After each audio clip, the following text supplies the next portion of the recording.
In this video, you will be creating and locking activity objects. Activity objects are the containers for right and wrong answers. First, it is time to choose your lesson theme. You can choose sorting, matching, or labeling.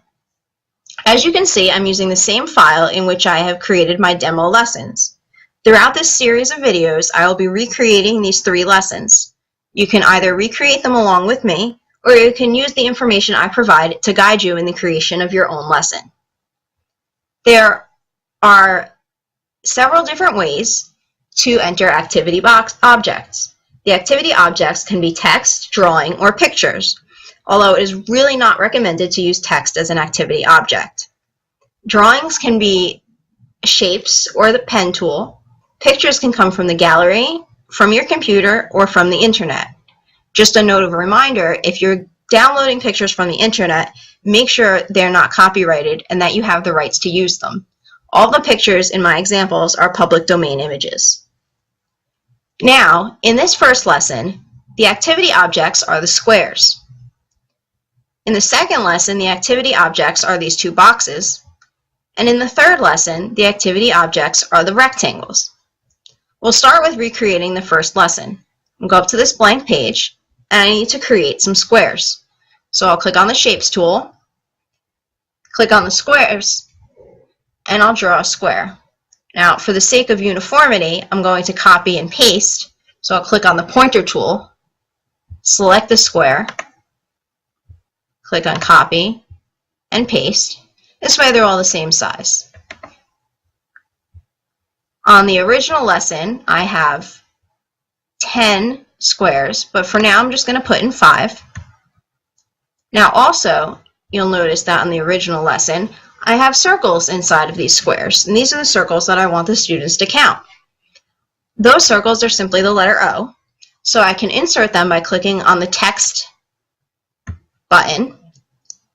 I want them to be red, so I'll select red, click inside the square, and type O. There's 1 O for the first box, 2 O's for the second box, and so on.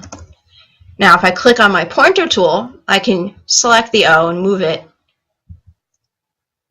up here in the middle where I want it. In the second lesson, you'll see that I have labels for each of the boxes along with 2 boxes. So I'll go to the blank page for my second lesson. First I'll create the labels. I want to make sure that I go back to black because red was still selected from my O's. And I'll write long vowels.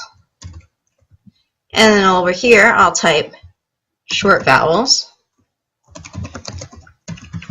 Click back on my pointer tool, move this up a little bit. Now I need to find the box. The box is a picture that I downloaded from the internet. In order to insert a picture you've downloaded and you have on your computer, you go up here to the top bar, click on Insert, Picture. Up will pop up a folder. This happens to be the folder that my pictures are in. I'm going to click on the box and click on Open. And here's my box. Now I could do that again, or since I just need another of the same exact box, I can copy and paste. In my third lesson, I actually have a picture of a plant cell that's used as the background for the lesson. So I need to insert that picture before I insert any activity objects. To insert that picture, I will go to Insert, Picture. I'll scroll down to find that picture of the plant cell, and then I can start adding my activity objects, and I added rectangles around this line. So I'll click on the Shapes button and select the rectangle, and I tried to line it up pretty well so that it would cover the line, and you just keep adding rectangles like so. It is very important to lock activity objects. When students come up to the smartboard, they'll be moving things around the screen. You don't want them to accidentally move one of these objects. Therefore, we lock them in place. There are 2 ways to do so. You can click to select the object, and you'll see that there will be a drop-down arrow on the top right corner.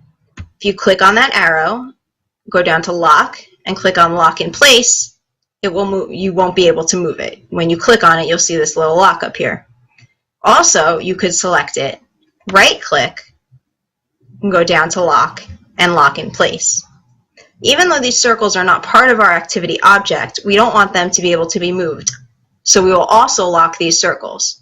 Again, you can click on the drop-down button and click Lock in Place, or you can select them, right-click, and go down to Lock and Lock in Place.